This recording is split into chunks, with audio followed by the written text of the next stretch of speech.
Congo, c'est-à-dire les Africains en général, c'est l'Israël du monde. Parce que c'est ça la véritable souffrance. Le Congo est un cas particulier dans le lot d'Africains. Le Congo, c'est un cas particulier. Parce que quand je vois le pape s'amener pour endormir les Congolais à travers des discours du genre, ça c'est honteux. Ce n'est pas du tout catholique. On se souvient du roi Léopold II.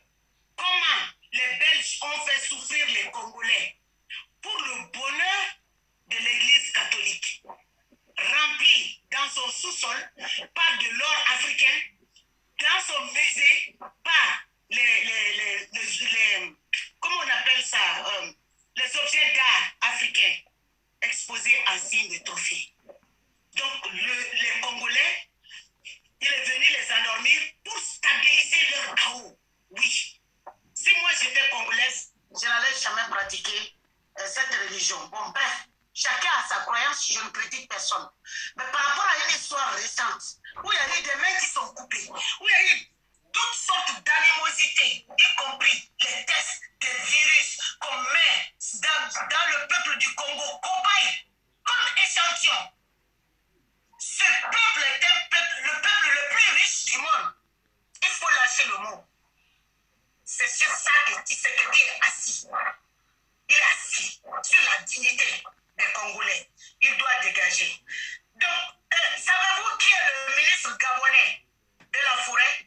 C'est un certain Lee White qui est là. Hein? C'est un Français ou en tout cas il s'appelle Lee White. Et quand Macron qui parle qu'il ne va plus faire la France-Afrique, or ils n'ont pas le bois, tout leur bois là, ça vient du Gabon. Ça vient du Congo. Ça vient du Cameroun. Il va là-bas, il va tenir quel sommet? Le ministre de la forêt et du bois, quand il fait l'interview, il est arrêté. C'est un Français et c'est un militaire. C'est ça la France-Afrique. Si Macron, dans son discours tordu en France, avait dit bon, moi, je sors du franc CFA d'ici un mois. Je casse les chamalières. Je fais rentrer mes hommes.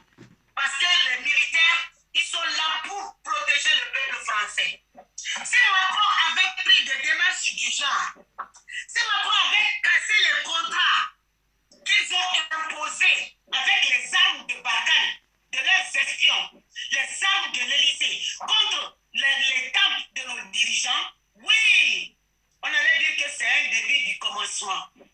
Macron n'est pas, c'est-à-dire ne sortira jamais. De toute façon, quand tu le fous dehors, il dit que c'est-à-dire c'est lui qui a annulé. Quand tu mets ses troupes dehors, il dit que non, lui, il a décidé de retirer ses troupes. Donc l'arrogance est en train de rattraper Macron. Et puis il est arrogant, mieux c'est parce qu'il a de l'intelligence en face.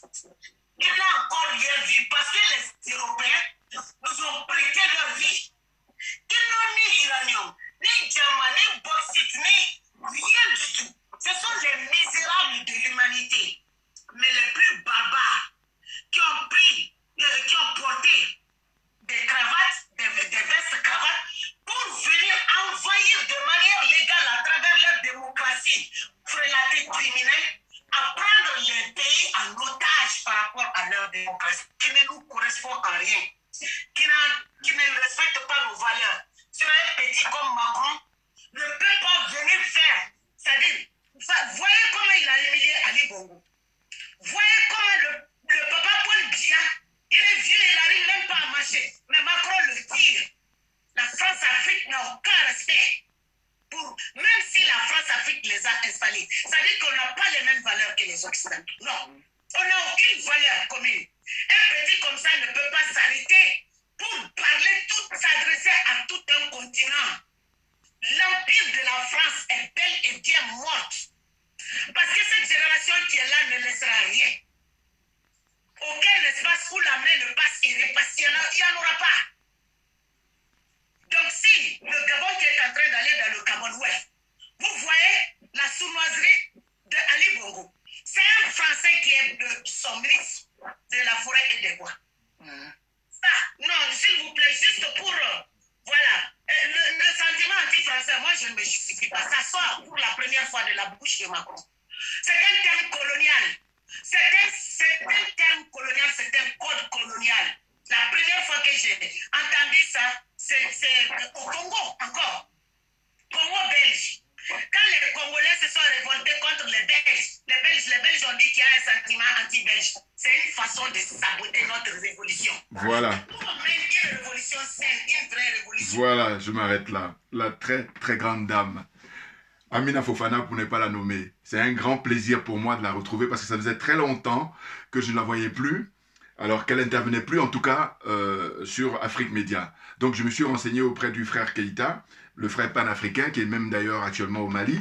Et je lui ai dit, écoute, renseigne-toi pour savoir, donner-lui un t-shirt à Amina Fofana, même voire deux. Parce que j'ai dit, elle et puis, comment on appelle ce général, Issa Diawara, vraiment... Bon, il y en a aussi d'autres, hein. Il y en a même un frère malien qui est aux États-Unis, mais il parle en bambara, donc je comprends un peu moins. Je me débrouille, mais voilà. Alors que, bon, malheureusement, c'est malheureux de dire ça, mais bon, qu'est-ce que vous voulez? On est à la réalité. Malheureusement, on se bat justement pour que tout ça change, tout naturellement. Donc, Amina Fofana, elle est toujours dans l'excellence. Vous voyez, alors, c'est simple, hein, vous allez taper Amina Fofana, Afrique Média, voilà, c'est sa toute dernière intervention. Ça faisait tellement longtemps que je ne l'avais pas vue, donc... je vois que visiblement, elle a toujours la pêche, elle est au top des tops, c'est clair. Et vous allez voir, elle a expliqué beaucoup de choses lors de son intervention, comme d'habitude, avec la ferveur, avec l'enthousiasme, avec la force, la résistance. Une vraie lionne, hein, une vraie panthère, une vraie tigre. Enfin, je veux dire, voilà, c'est vraiment rien à lâcher. Et ce qui me réjouit, c'est qu'on ne se connaît pas, hein, pour ne rien vous cacher. Je vous dis comme moi, j'en fais pas une priorité, comme beaucoup qui sont dans le copinage. Non, non, non, non. Moi, ce qui m'intéresse, c'est le combat que nous menons et on doit tous tirer dans le même sens. Ça veut dire quoi? Ça veut dire que la connaître, évidemment, c'est un plaisir, ce serait un bonheur. Mais il y a des gens, ils vont mettre ça en préalable pour essayer de t'aider. Alors que non, non, non, non. Ils n'ont rien compris, ces gens-là. Voilà. Parce que je dis, moi, je ne vais pas me perdre de temps. Moi, je crois que ce qui est important d'abord, dans un premier temps, c'est qu'on tire dans le même sens. Et puis, j'aime tellement que la nature fasse les choses, c'est que quand ça va se faire. Hein? Et donc, quand ça se fait, mais là, c'est un plaisir qui est partagé. Alors que si on force les choses, machin, non, non, non, non. Moi, je ne suis pas dans cet état d'esprit-là. Voilà, les choses sont claires. Hein? Quelles que soient les personnes, hein, moi, j'aime trop que les choses soient naturelles. Voilà. Bon, alors, dire ça, c'est quoi? C'est que elle était invitée là pour parler de la visite d'Emmanuel Macron dans les différents pays africains, tout récent, hein, du 1er au 5 mars. J'avais déjà parlé de ça dans une vidéo précédente. Mais là, je reviens à la charge parce que j'étais très content de voir hier Amina Fofana intervenir à nouveau hein, sur Afrique Média. C'est parce que je demande après elle à Keïta souvent, hein, voilà. Et elle est députée, hein, CNT, je crois, le Parlement, comment on appelle ça, au Mali, hein, qui suit en même temps, ils sont dans la même disposition que le gouvernement de transition, qui est dirigé par le président Assimi Goïta, et il y a le premier ministre Shogai Maïga, hein, et puis les 5 autres colonels. C'est excellent, excellent. Ils sont en tête de peloton pour nous conduire vers la liberté, vers l'indépendance des pays africains, vers la souveraineté tant souhaitée des pays africains, tout naturellement. Donc, elle apporte des critiques très justes. Elle dit que, écoutez, là, Ali Bongo, il nous donne l'apparence d'adhérer au Commonwealth. Hein, voilà, pour le coup, on peut le dire. Voilà. Vous savez, souvent, quand on parle de la Russie, il dit oui, c'est pas pour quitter un maître pour aller un autre maître. Voilà. Là, lui, il quitte les Français pour aller chez les Anglais. Encore que moi, très franchement, pour être pragmatique, je dis souvent que si on fait le bilan des colonies, des pays qui ont colonisé l'Afrique, vous avez donc l'Angleterre, vous avez la France, vous avez le Portugal, ensuite vous avez, comment dire, l'Espagne, et puis un petit peu les Hollandais, un petit peu, comment les Italiens, un petit peu, hein, petite dose. Hein, parce que les gros morceaux, ceux qui ont vraiment eu la grosse part du gâteau, c'est d'abord les Anglais et ensuite les Français. Voilà. Donc, les Portugais, ils viennent en 3e position hein, concernant le continent africain. Hein, on est d'accord, on est d'accord. Bon. Donc, en fait, dans cette situation-là, elle dénonce Ali Bongo son hypocrisie, hein, son double jeu, et puis même, regardez son état. Elle précise qu'un de ses ministres, hein, c'est un militaire français, un Lecoderme. Voilà, on est au 21e siècle. Hein. Voilà. Et que quelqu'un ne vienne pas me dire, oui, mais dans le gouvernement, comme en France, il y a... Non, non, non. En réalité, voilà la différence. Voilà. C'est là que je dis qu'on concourt d'honnêteté intellectuelle. Écoutez, asseyez-vous, prenez des notes. Les Noirs, nos frères qui sont ici, ils sont là juste pour cacher, comme on dit, vous savez, l'arbre qui cache la forêt. Ou alors pour essayer de se donner bonne conscience. Ça veut dire quoi? Ça veut dire qu'en fait, c'est juste de l'apparence. Ils n'ont aucun pouvoir. Même le jeune, là, qui vient d'être un jeune, c'est toujours par rapport à moi, hein, actuel ministre de l'Éducation nationale. Je vais vous dire, avant lui, il y avait eu les Kofi Niam Niam, il y avait eu, hein, tout ça. Non, non, c'est que pour la forme. Sinon, ça serait. Vous comprenez?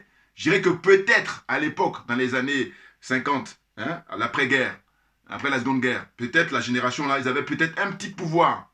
Je dis peut-être. Mais sinon, ceux d'aujourd'hui là, mais ce sont des larbins qui sont là juste pour donner bonne conscience à la France, pour dire, voyez, dans mon gouvernement, on a... Non, comparé justement avec l'Angleterre. En Angleterre, figurez-vous que il y a un noir qui allait à la retraite, un noir vedette qui présentait le journal télévisé en Angleterre. Hein? Écoutez bien, voilà, les plus jeunes là. Ou même il y a des gens âgés qui ne sont pas au courant. Et je dis, bon, prends note, hein, c'est tout. Fais pas le malin alors que tu sais rien. On est dans un terrain que tu ne maîtrises pas, donc c'est pas la peine de perdre le temps des gens. Voilà ce que je dis souvent. Parce que moi, il y a des domaines où je suis pas, donc je suis pas le malin. Voilà. Donc là, t'es pas bon, t'es pas à la hauteur, tu ne maîtrises pas. Assieds-toi et puis prends des notes. Voilà. Donc ce que je dis, c'est quoi? C'est que en Angleterre, figurez-vous qu'il y a un journaliste vedette, hein, qui à l'époque, il est parti, quand il partait à la retraite, c'est en ce moment-là que la France recrutait Harry Rosenmack, hein, qui était un jeune frère antillais, sympathique. Bon. Hein, il est simple et puis il a l'air d'être bien élevé. Voilà. C'est pas comme d'autres là qui font l'arrogance, alors que c'est grâce à nous autres et puis à des anciens qui ont milité dans le passé pour qu'il y ait une certaine reconnaissance. Hein, voilà. Enfin, bon, bref. Donc, ce que je voulais dire, c'est quoi? C'est que je dis, en fait, la France, avec son esprit, sa culture paternaliste, tous les Noirs qu'elle va recruter, c'est juste pour la forme. Très clairement. Voilà. Donc, on ne peut pas comparer. En revanche, là-bas, le gars qui est ministre des Eaux et Forêts là, au Gabon, mais il a un rôle prédominant, hyper important. Ah ben oui. En apparence, comme ça, il va essayer de dire il est ministre, alors que c'est un ministre, même il est même président. Voilà. Je veux dire, c'est lui qui prend les décisions, et puis maintenant, Ali Bongo, il est juste un figurant. Vous vous rendez compte? Je n'exagère rien du tout. Mais bien entendu, et c'est ce qu'on combat tout naturellement. Donc elle mentionne ça, et ensuite, comment dire, elle parle du cas de Tshisekedi, en disant que Tshisekedi, d'ailleurs il n'a pas gagné les élections, hein, c'est Fayoulou qui a dû gagner, a priori, hein, Fayoulou, l'autre opposant, voilà. Comme les Occidentaux, ils regardent hein, dans leur casting, ils ont bien choisi Tshisekedi parce que c'est le bon élève de, justement, le toutou, hein, qui est bien à manipuler, et qui est là comme ça, qui fanfaronne, alors qu'en réalité, j'ai failli dire c'est un bon à rien. Mais oui, non mais attendez. Tous les problèmes qu'il y a au Congo, notamment le fait que la MINUSMA, ils ont tué il n'y a pas longtemps hein, des Congolais, hein, une centaine de Congolais qui ont été fusillés par les agents de la MINUSMA, ça devait être un motif de faire virer la MINUSMA immédiatement. Or, simplement ce monsieur, il est là juste en apparence, mais ce n'est pas lui qui dirige. Très clairement. La preuve en est, regardez, il s'est fait humilier lors de la conférence de presse par Emmanuel Macron qui a dit ouvertement que calme-toi parce que c'est grâce à nous que tu es là. Hein. Faut lire entre les lignes. Voilà. Il lui faisait comprendre ça. Et puis regardez l'aisance de Macron. Eh oui. Non mais franchement, pensez bien qu'il ne peut même pas faire ça au Mali. D'ailleurs, il ne s'est même pas reçu. Parce qu'on dit, on n'a pas besoin de toi. Au Burkina, pareil. Et là, le peuple congolais, je vous dis ce qui me réjouit encore, c'est que elle a dit Amina Fofana, alors qu'on ne sait pas, elle et moi on ne se connaît pas, donc je veux dire qu'on a la même, ce qu'on appelle les mêmes pensées. Moi j'ai dit, si vous regardez mes vidéos passées, j'ai dit ça à plusieurs reprises d'ailleurs, j'ai dit écoutez, selon moi, à mon petit niveau, hein, je dis, le Congo RDC, c'est le pays le plus riche d'Afrique. Et dès lors que c'est le pays le plus riche d'Afrique, donc c'est le pays le plus riche du monde. Je l'ai déjà dit dans mes vieilles vidéos, regardez. Et je constate aujourd'hui, elle le dit aussi, alors qu'on ne s'est pas concerté, donc on est sur la même longueur d'onde, c'est ce que ça veut dire. Et c'est très réjouissant, c'est très enthousiasmant, c'est un bonheur. Ah ben oui, oui. Comme on dit souvent, qui se ressemble s'assemble, on est ensemble. La sœur, je rends hommage tout le temps parce que je dis, elle n'est pas complexée. Parce que moi, les gens complexés ne m'intéressent pas. Les gens corrompus ne m'intéressent pas. Les gens aliénés, voilà, le même paquet, c'est ça, hein, vous voyez ce qui est marqué sur le panneau là. Hein, je dis, je fais une spéciale dédicace à tous les dirigeants africains de cette zone-là, hein, et puis leur soutien, hein, ceux qui les soutiennent. Donc c'est la zone des aliénés, la zone des complexés, la zone des corrompus, et j'ajoute la zone des jaloux et des sorciers. On peut s'en sortir pourvu qu'on le veuille bien, c'est tout. On n'est pas condamné définitivement. Heureusement, la preuve, vous avez le Mali qui sort du lot. Vous avez le jeune capitaine du Burkina Faso, Ibrahim Traoré, qui est en train de sortir du lot. Et puis il y a le colonel hein, Doumbia en Guinée aussi qui est en train de faire des efforts. Et sans oublier le président Touadéra en République centrafricaine, qui dénonce d'ailleurs dans l'actualité le fait que les Occidentaux, ils font tout pour... ils font de l'entrave, mais c'est pas nouveau. Mais ils continuent, alors que lui est en train de se débattre comme les autres. Voilà. Donc vous voyez, c'est vraiment intéressant d'avoir son avis. Et ils ont abordé aussi la question portant sur la Tunisie. Et là, grâce à elle, hein, parce que si vous voulez, on peut aller s'informer, mais là, je vous dis, la lecture, ça demande la concentration. Et c'est pourtant l'idéal. L'idéal, c'est la lecture. Il n'y a pas, voilà, il y a pas mieux que la lecture. Maintenant, quand vous n'avez pas la force, vous n'avez pas le temps, mais écoutez au moins les gens qui sont déjà avertis, qui ont déjà la connaissance du sujet et puis qui maîtrisent. Voilà, et là, ça va accélérer votre compréhension. Maintenant, vous pouvez maintenant confirmer ça aussi par la lecture. La lecture, rien n'était parce que une fois que, bon, comme ça demande la concentration, ça veut dire automatiquement que quand vous avez lu, que vous avez maîtrisé, vous le maintenez, dire pour longtemps, dans l'esprit. Donc elle dit quoi? Elle dit, mais en fait la question qui concerne la Tunisie, parce qu'en plus elle a été formée, je ne sais plus si c'est au Maroc ou en Tunisie, hein, elle est architecte, hein, Amina Fofana, voilà, c'est sa profession. Bon, eh ben, elle connaît bien donc le sujet, hein, puisque elle a été formée aussi bien au Mali que dans les pays du Maghreb. Je ne sais plus si c'est en Tunisie ou au Maroc, voilà, un des deux pays, je ne sais plus, mais en tous les cas, voilà, c'est ça. Ou peut-être en Algérie, mais en tout cas, je sais que elle a été formée dans ces trois pays-là, voilà. L'un des pays-là, voilà, c'est quelque chose comme ça. Donc, on regarde son cursus, bon.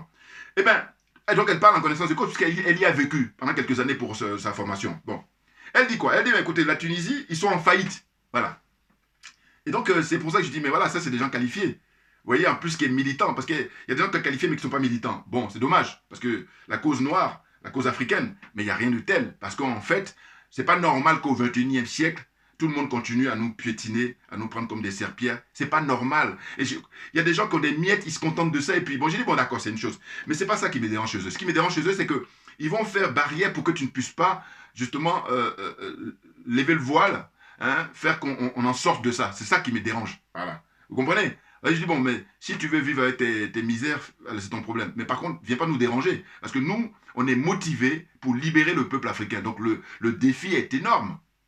Dieu se le sait, Dieu se le sait. Tu comprends? Vous comprenez? Voilà. Donc elle dit quoi? Elle dit que, en fait, la Banque mondiale, le FMI et tout ça, hein, toutes ces institutions-là qui sont à la botte des Occidentaux, enfin, qui sont à la botte, ce sont leurs leviers de commande pour embrouiller tout le monde, pour escroquer le monde entier. C'est pour ça que je vous dis, eux, ils ont pour religion le mensonge. Le mensonge, c'est leur religion. Donc, à partir du moment où ils ont pour religion le mensonge, donc ce sont des voleurs. Hein, parce que quand on dit spolier, tout ça, c'est un bon français. Mais voleurs, ça parle au commun des mortels. Voilà. C'est des voleurs. Ils volent. Et puis, ils font vol, braquage avec les armes lourdes.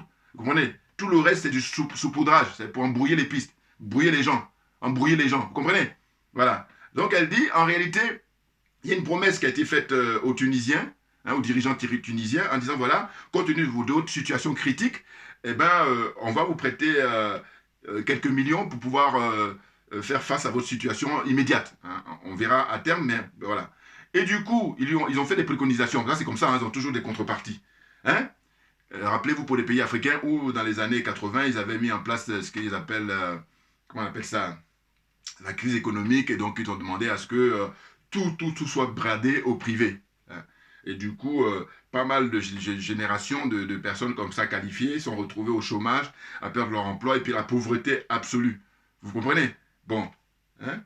La conjoncture, à l'époque, moi quand j'étais beaucoup plus jeune, c'était ça qui sortait comme ça en permanence dans la bouche des beaucoup plus âgés qui travaillaient. Conjoncture, conjoncture, conjoncture. Bon. Mais, au fond, là, elle dit, le FMI, la Banque mondiale, ils ont fait des préconisations en leur disant, voilà ce que vous allez faire pour qu'on vous prête cet argent-là. Des millions. Quelques millions, d'ailleurs, c'est même pas grand-chose. Au lieu de parler de milliards, ils parlent de millions. Bon. Alors que pour détruire l'être humain, ils déboursent des milliards depuis un an là-bas pour l'Ukraine. Vous vous rendez compte? Quand je vous dis que ces gens ont l'apparence d'êtres humains et ce ne sont pas des êtres humains, voilà un exemple encore qui, parmi tant d'autres. Voilà. Bouillard! Comprenne qui veut, comprenne qui peut. À la suite, c'est quoi? C'est que, donc la précision, c'est qu'elle a dit, entre autres, il lui a dit, bon voilà, va falloir faire le nécessaire, le ménage là-bas dans ton pays, hein, pour que on puisse débloquer cet argent-là. Et comme c'est pas un politique, c'est là où je dis que quand je dis souvent, je dis mais la politique, elle est réservée qu'à des gens qui sont animés pour servir l'intérêt général et des gens qui ne sont pas cupides, des gens qui ne sont pas complexés, des gens qui ne sont pas corrompus, voilà. Et donc c'est pas tout le monde ne peut pas faire. En apparence, il y a beaucoup qui viennent et puis bombent le torse, alors qu'en réalité, quand ils sont à la pratique, la première manière, regardez, le président, comment on appelle de Tunisie là, Saïd, je sais pas comment il s'appelle là, voilà. Eh ben, je vous dis, il est professeur d'université, professeur de droit, hein, droit constitutionnel. Bon, mais le problème, c'est que là, en tant qu'enseignant, il est peut-être brillant dans cette université. Mais là, depuis qu'il est président, c'est la catastrophe. Je crois que Du coup, il y a beaucoup de gens qui sont en train de regretter Ben Ali, alors que Ben Ali, c'était un gros dictateur, qui était lui aussi, même s'il faisait pas partie du franc CFA, mais il était vraiment dans le concours de la France-Afrique. Hein. La première année, quand ça commençait à chauffer pour lui, rappelez-vous, Ali Omari, ancienne ministre de la Défense et qui était aussi ministre de l'Intérieur, elle lui a demandé s'il voulait un coup de main. Et puis après, on l'a ridiculisé là-dessus parce qu'on a dit, mais non, mais tu es complètement dans l'anachronisme. L'époque où on vit, le peuple tunisien est en train de demander sa libération, et puis toi, tu veux venir en rescousse de ce dictateur. Enfin bon, bref, ferme la parenthèse. Donc c'est dire quoi? C'est-à-dire qu'en fait, ce monsieur-là, qui est un homme de la société civile, il avait bénéficié en fait justement d'espèces de crédits comme ça auprès du peuple, qu'il a mis au pouvoir avec plus de 60% de suffrage, parce qu'ils ont estimé que la classe politique, après Ben Ali, ils étaient tous des corrompus. Vous voyez? Maintenant, lui, il n'est pas à la hauteur. C'est ça. Et ça, c'est l'exemple que je vous dis. Tout le monde n'est pas amené à pouvoir occuper un poste politique d'une part, et d'autre part, surtout président de la République. Vous comprenez? C'est ça la difficulté. Et puis après, quand tu fais ton mandat de 5 ans, de 10 ans, de 15 ans, de 20 ans, 30 ans, quand on fait le bilan, on voit ceux qui étaient à la hauteur. Ils ne sont pas très nombreux. Voilà le problème. Vous voyez? Donc, ce qui s'est passé, c'est que l'autre, il n'étant pas un politique, il fait n'importe quoi, il emprisonne comment on appelle ça, ses opposants. Bon, ça, c'est monnaie courante dans cette zone-là, hein, très clairement, que ce soit en Côte d'Ivoire ou au Bénin, ou au Gabon, oui, oui, ou au Togo, hein, au Bénin avec Patrice Talon, là, voyou en col blanc, bon, je dirais, il n'est pas le seul. Bon. Donc, ce que je veux dire, c'est que en fait, le président de Tunisie, là, il a pris les boucs émissaires, à savoir les Africains subsahariens, hein, nos frères et sœurs, hein, qui viennent de la Côte d'Ivoire, qui viennent du Sénégal, qui viennent de partout, hein, d'Afrique noire, principalement. Voilà, ce sont eux qui sont pourchassés. Et c'est très dangereux, bien entendu. Parce qu'au fond, il essaie de répondre aux frustrations du Tunisien, comment dire, qui n'a pas beaucoup de notions, hein, du pauvre Tunisien, j'allais dire. Parce qu'en fait, là encore, il en revient à la responsabilité à l'organisation, comment on appelle, l'unité africaine, qui est devenue l'Union africaine, hein, corrompue, mais vraiment, ils font concours de corruption là-bas. Et puis la CEDEAO et compagnie, et puis d'autres organisations sous-régionales africaines. Ils ont une responsabilité énorme. Parce que je dis, moi, je reviens encore pour dire, dites-moi, quand on sanctionne, quand la CEDEAO et l'Union africaine sanctionnent le Mali, quand ils sanctionnent, comment dire ça, la Guinée, oui, oui, oui, et puis, comment on appelle ça, le Burkina Faso, si on compare ce que fait la Tunisie, là, hein, le fait d'avoir, comme ça, délibérément mis à la vindicte populaire la situation, comment dire, des Noirs, hein, leur sécurité, et puis il y a eu des morts, hein, et puis beaucoup, beaucoup de blessés, est-ce que ça, c'est pas plus grave que le fait que les dirigeants maliens veuillent s'émanciper, veulent l'indépendance de leur pays, veuillent, comment dire, la souveraineté de leur pays? Mais on comprend très vite, comme c'est la France qui décide de tout, mais c'est elle qui manipule tout ce beau monde-là, et en échange, ils n'ont que des miettes. Comprennent qui veut, comprennent qui peut, bouillard là encore. Vous voyez? Donc, en gros, elle dit quoi? Elle dit que la suite des événements, ce qui s'est passé, c'est que comme le monde entier, on a l'heure d'Internet, on a l'heure des réseaux sociaux, on a vu ce qui se passe là-bas en Tunisie, ça fait scandale, il y a des manifestations, même en Tunisie, hein, les opposants, ils en profitent, hein, c'est une belle occasion, manifester pour dire, comment dire, ils sont contre la politique qu'ils mènent et tout. Bon, bon, s'ils avaient fait le nécessaire, on n'en serait pas là. Moi, j'en reviens toujours là. Je suis désolé, hein. Ah bah oui, non, non, soyons sérieux, moi je me veux sérieux. S'ils avaient fait le nécessaire avant que ce professeur d'université n'arrive, on n'en serait pas là. C'est-à-dire qu'il faut éduquer le peuple. Il faut éduquer le peuple, et du coup, l'éducation, c'est l'éducation africaine. Mais l'Afrique, dans son entièreté, c'est-à-dire le continent africain, hein, son histoire, il faut raconter ça à toutes les générations, ceux d'aujourd'hui et surtout pour ceux qui vont venir. Parce que les générations ne peuvent pas se suicider comme ça. Et puis les gens, ils sont comme on appelle l'expression populaire, hein, génération sacrifiée. C'est pas normal. C'est pas normal. C'est scandaleux. C'est révoltant. Vous comprenez? Voilà. Donc, ce qui se passe, c'est quoi? C'est que pour revenir au président de Tunisie, là, qui fait n'importe quoi, eh bien, en fait, là, récemment, la Banque mondiale, là, les dirigeants de la Banque mondiale et la FMI, ils ont dit, bon, écoute, là, finalement, on va pas pouvoir te prêter cet argent parce que tu es en train de faire n'importe quoi. En fin de compte, le mec, il s'est fourvoyé dans un truc où il est perdant, il est perdant dans tous les côtés. Parce qu'au fond, même quand il promettrait des milliards, c'est pas pour ça qu'on est sur le continent africain. Vous voyez, donc, j'en reviens encore, l'Union africaine et puis la CEDEAO, là, les organisations là, quand on dit qu'ils sont corrompus en temps normal, on pense ça théoriquement. Mais là, c'est de la pratique, là. C'est-à-dire, c'est dit, mais comment vous réagissez? Vous réagissez pas, voilà. C'est-à-dire que juste verbalement, et puis on attire l'attention. Non, quand il s'agit du Mali, vous dites que voilà, on vous donne un délai, 3 mois ou le machin, sinon, et puis ça commence, on ferme les frontières, on coupe les relations, de manière à ce que justement le peuple se révolte contre ceux qui sont au pouvoir. Voilà comment ça se passe. Mais pourquoi on n'applique pas ça pour ce que vient de faire la Tunisie? Non, mais vous ne le faites pas parce que vous n'êtes pas des gens libres. Vous n'êtes pas des hommes et femmes libres. Vous êtes des corrompus, vous êtes des aliénés, vous êtes des complexés, des sorciers aussi. Ah oui, oui, oui. N'importe quoi. Ah, c'est dingue. Voyez-vous? Donc franchement, Amina Fofana, très heureux, hein, très ravi qu'elle revienne comme ça pour intervenir de temps en temps, parce qu'on en a besoin, des gens comme ça qui ont l'esprit libre, voilà, qui sont à l'aise, à l'aise. Oui, on est au 21e siècle, il y en a qui continuent dans la servitude volontaire et puis qui veulent, comment dire, garder la place. J'ai noté aussi la présence du frère Moizoulou, voilà. Et puis je suis très content aussi de le revoir parce qu'il avait, je crois, échappé à un accident là, où il était accidenté, puis bon, il a pu s'échapper parce que c'était pas très très grave, bon. Mais en tous les cas, il a échappé belle, voilà. Hein, donc, un plaisir de retrouver le frère Moizoulou, hein, qui m'a l'air d'être un garçon aussi intègre, hein, voilà. Moi, les gens intègres m'intéressent, bon. Et il y a une sœur, comment dire, qui doit être togolaise ou béninoise, togolaise sans doute. Elle a beaucoup de notions historiques, mais ce que je lui reproche, elle, c'est que elle fait toujours confiance aux dirigeants actuels, en leur disant, faites ceci. Je dis, mais eux, c'est mort. On a, parce qu'on a tellement d'exemples, donc c'est pas la peine.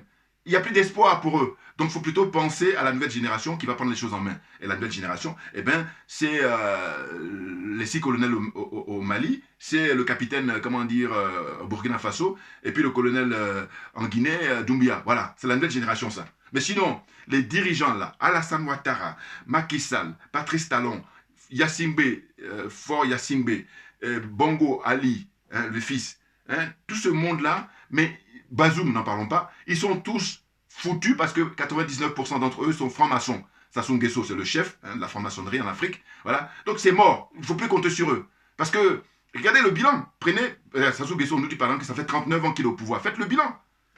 J'en profite pour savoir, je me demande même, hein, dites-moi dans les commentaires, qu'est-ce qui devient Jean-Marie Mokoko, son opposant. Le général Jean-Marie Mokoko, il a eu le tort de se présenter à une élection. Et là, on l'a arrêté et on lui a fait vivre. Bon, j'espère qu'il est vivant. Hein, voilà. Vous voyez, Sassou Nguesso, un criminel comme ça qui a beaucoup de sang, hein, des tonnes de sang des Africains en général et des Congolais en particulier. Et puis il est tranquille. Et Macron lui rend visite hein, en 2023. Et puis il a le culot de dire ben, c'est pas nous qui l'avons mis là, mais c'est Chirac. Si tu fais exprès, nous on va te le rappeler. Sachant que tu le sais, mais en fait, tu insultes notre intelligence. Et moi, je vous dis, la France insulte l'intelligence des Africains depuis des siècles. Et moi, je refuse qu'on insulte mon intelligence. C'est pour ça que faire ces vidéos, c'est le minimum. Hein? C'était Pascal Lissouba. J'avais oublié quand je faisais ma vidéo précédente. Voilà, c'était le président qui avait gagné régulièrement. Il y avait des élections qui ont été organisées en République, du Congo, Congo-Brazzaville. Et il avait gagné. Il a battu, hein, Sassou, comme ça, tranquillement. Et puis les Français, ils ont dit non. Nous, on veut hein, un franc-maçon. Hein. Bon, je pense que Lissouba devait être aussi franc-maçon. Mais seulement, bon, il y a une question de degré. Là, visiblement, Sassou est beaucoup plus coté que lui. La preuve. Voilà. Mais toujours est-il que si on, on a préféré Sassou Nguesso à Lissouba, ça veut bien dire que c'est lui qui fait bien leur affaire. Un peu comme en Côte d'Ivoire, M. Alassane Ouattara, il est pour eux mention très très bien. Seulement comme il n'est pas immortel, donc ils sont en train maintenant de chercher à du sang neuf. Et lui, il est en bagarre avec eux, mais vous ne pouvez pas imaginer. À mort, il passe son temps à les convaincre. Quand il vient ici, là, je vous dis, dans le mois, il peut venir 3 ou 4 fois par mois. Sur 12 mois, hein, de janvier à décembre. Voilà. C'est dingue, c'est dingue. Et ça, je dis, c'est des minimums que beaucoup ne maîtrisent pas. C'est pas grave de ne pas le maîtriser, mais dans ce cas-là, fais pas le malin, assieds-toi, prends des notes. Voilà. Ah, je suis désolé, c'est comme ça. Voilà. Autrement, menez votre chemin, parce que je dis, on n'a pas le temps, on a perdu suffisamment de temps, donc on n'a pas le temps. Voilà. Donc je vais lire un petit peu ce que j'ai pris comme note là, concernant l'intervention d'Amina Fofana. Bon. Donc, chose importante à rappeler, c'est que il y a 2 choses pour le Mali, l'actualité du Mali. Vous avez, depuis le 1er mars 2023, hein, c'est une déclaration officielle hein, qu'a faite le Mali à travers son ministre des Affaires étrangères, M. Abdoulaye Diop, hein, avec la voix virile, comme c'est pour un petit de dire, j'ai dit, contrairement à Macron, suivez mon regard. Bon, donc je disais que ils ont signalé, ils ont fait un communiqué, ils ont fait un courrier, hein, le Mali recuse officiellement la France à l'ONU. Mais c'est du très lourd, c'est du très très lourd. Ah oui, quand c'est comme ça, je me dis, mais et les autres pays là, qu'est-ce qu'ils font pendant ce temps-là? Alors qu'ils ont des diplômes, hein, c'est-à-dire diplômes en droit, diplômes en économie, diplômes en sociologie, diplômes... Ouais, ben, et donc ils ont des postes la plupart du temps. Hein, je dis ça parce que je dis, ceux qui toujours bombent le torse pour dire, ouais, c'est nous qui sommes légitimes pour écouter le pouvoir, alors que moi j'ai dit, non. Simple conseiller, voilà, ça tient. Parce que si vous êtes des techniciens. En revanche, le poste, j'allais dire, de président, en tout cas exécutif, je dis non.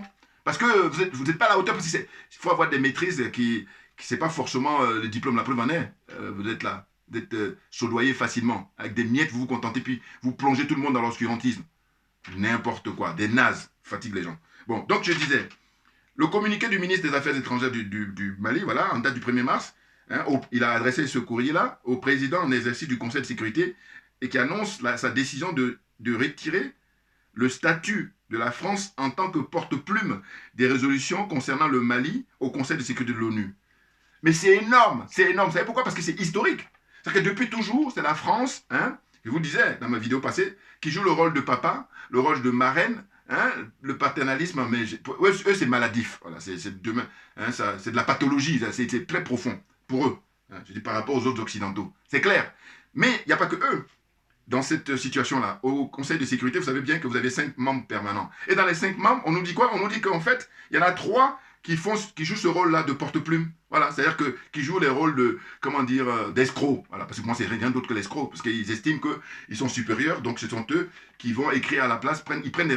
Vous savez, en fait, les règles sont faites et eux, c'est à tout leur bénéfice. Maintenant, il se trouve qu'il y a un homme providentiel qui s'appelle le président Vladimir Poutine. Un homme providentiel d'abord pour son peuple et ensuite pour les peuples africains, les pays africains qui veulent se libérer de l'impérialisme, du colonialisme et de la France-Afrique. Voilà, très clairement.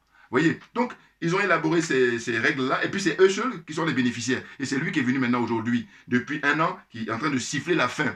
Voilà, game is over. Il est en train de dire c'est la fin. Maintenant, là, on va faire une répartition équitable. Et lui, il est humain, lui. Bien entendu. On peut lui dire, lui, c'est un humain. Mais les autres, ils ont juste l'apparence. Voilà, une différence fondamentale. Clairement, clairement. Donc, en fait, il y a la France, il y a l'Angleterre et les États-Unis. Et donc, ça veut dire quoi? Ça veut dire que la Chine et la Russie, ils n'ont jamais prétendu à jouer les... Voilà. Alors, ceux qui souvent qui ne maîtrisent pas les dossiers, qui ne maîtrisent pas les sujets, et puis qui veulent essayer de venir s'installer ou venir se mêler, c'est fatigant parce que je dis, mais voilà, ça, c'est des minimums qu'il faut maîtriser. Regardez-le, moi, c'est aujourd'hui que j'ai appris ça à travers l'intervention de Amina Fofana. Elle dit, c'est-à-dire, quand je l'ai écouté, après, je vais faire les recherches, et puis j'ai vu ça. J'ai vu qu'en fait, les 5 membres permanents, hein, que sont la France, que sont l'Angleterre, que sont les États-Unis, la Chine et la Russie, eh bien, il y a 3 pays, et ces 3 pays-là, ce sont les adeptes de l'OTAN, ce sont les membres de l'OTAN. Voilà. Et eux, ils prennent les résolutions comme ça à la place des autres pays. C'est-à-dire la France, elle a son précaré, hein, voilà, les aliénés là. Et donc, elle écrit pour eux comme si c'était des enfants au 21e siècle. Il faut le rappeler ça. Hein. Au 21e siècle. Hein. Elle s'occupe d'eux. Parce qu'ils ne sont pas en mesure, alors que les gars ils disent qu'ils ont fait des diplômes, ils ont fait des études longues, des brillantes études et tout. Et là, ça a consisté simplement, malheureusement, à la cupidité. C'est malheureux, hein, mais vous pouvez vous ressaisir, parce que comme on dit, il vaut mieux tard que jamais. Mais par contre, venez pas faire le malin, parce qu'on va sortir maintenant une espèce de, comment dire ça, casier judiciaire, hein, c'est-à-dire votre passé là. Savoir, voilà, donc c'est compte tenu de ton passé qui est trouble, donc fais pas trop le malin. Laisse les gens qui ont un casier judiciaire vierge, prennent les choses en main, parce que eux, on peut leur accorder une confiance tout naturellement, comprennent qui veut, comprennent qui peut. Bouillard là encore, on est parti. Donc vous voyez, c'est incroyable. Hein, porte-plume, l'expression qui est utilisée. Je ne sais pas comment ça se dit en anglais, mais là en français c'est porte-plume. Et donc le Mali annonce officiellement depuis le 1er mars que c'est fini, terminé.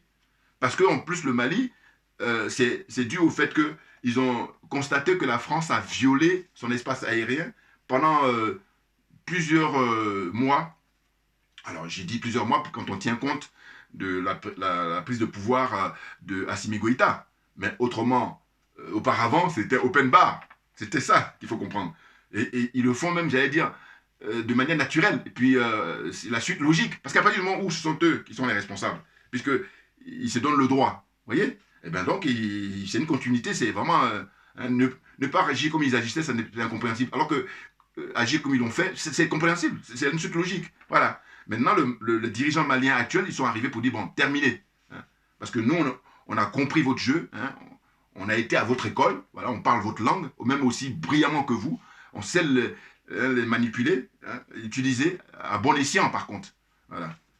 Pour le respect de l'intérêt général et non pas pour l'intérêt d'une minorité, d'une ultra-minorité, voilà, qui après nargue le peuple. Voilà comment il fonctionne. Des nazes. Bon, donc ce que je disais, c'est que ça c'est le premier point, hein, qui est pas des moindres. Hein, même vous retrouvez ça sur internet, hein, vous tapez le Mali recuse officiellement la France à l'ONU et vous allez voir le communiqué. Moi, ça a été envoyé par justement les liens là, c'est les frères panafricains et tout ça. Très intéressant.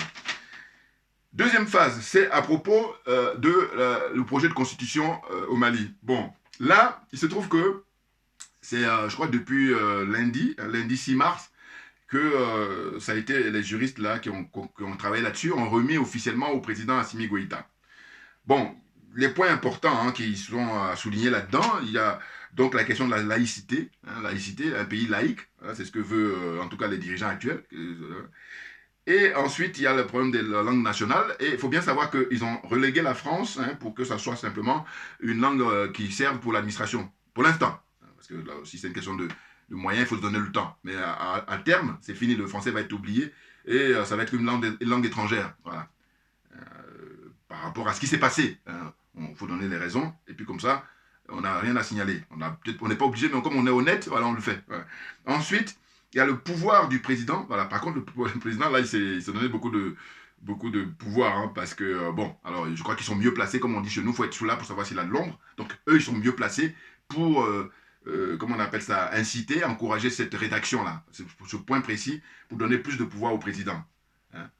Sachant que l'idéal, c'est un pouvoir parlementaire. C'est-à-dire que, voilà, par expérience, on a vu que quand on est dans un pays qui a un régime parlementaire, c'est plus difficile la corruption que quand il s'agit de, comme c'est le cas des pays africains, là c'est plus présidentiel. Voilà. Donc, moi, j'ose penser et espérer que c'est juste une transition, c'est-à-dire c'est passager. Après, quand les choses vont se mettre en ordre dans quelques années, ils vont rectifier ça. Voilà, je le pense, je le souhaite. Il y a aussi la question de fonctionnement de la nation. Comment la nation, là, le pays va fonctionner, c'est inscrit dans la Constitution. Et il y a la question de l'initiative des lois. Alors, auparavant, l'initiative des lois était réservée au gouvernement et au Parlement, à l'Assemblée nationale. Maintenant, ce qui est nouveau, c'est que dorénavant, l'initiative des lois, ça va être le président de la République lui-même, il perd l'initiative, l'Assemblée nationale et le Sénat. Bon, d'ailleurs, le Sénat, bon, je me dis, mais il faut fermer ça, les gars. Enfin, parce que c'est de l'argent comme ça. Bon, c'est facile de le dire, je comprends. Ils sont dans un environnement où c'est pas aussi évident parce que ça fait longtemps que ça est là, donc voilà. Mais en tous les cas, tout ça se fait pareil. À terme, il faut enlever. Voilà, parce que c'est de l'argent, voilà. Soit c'est Sénat, soit c'est Assemblée nationale. Mais parce que eux ici, qui ont l'expérience, ils réfléchissent là-dessus. Vous voyez. Donc, il faut y penser sérieusement parce que c'est de l'argent gaspillé. Voilà. Un seul suffit. Faut choisir. Soit c'est Assemblée nationale, soit c'est Sénat. Mais les deux, non. Ça fait son chemin, ça fait son expérience, on a vu ce que ça donne. À la limite, comme c'est copié sur la France, alors que normalement, bon, c'est juste parce qu'ils se font plaisir.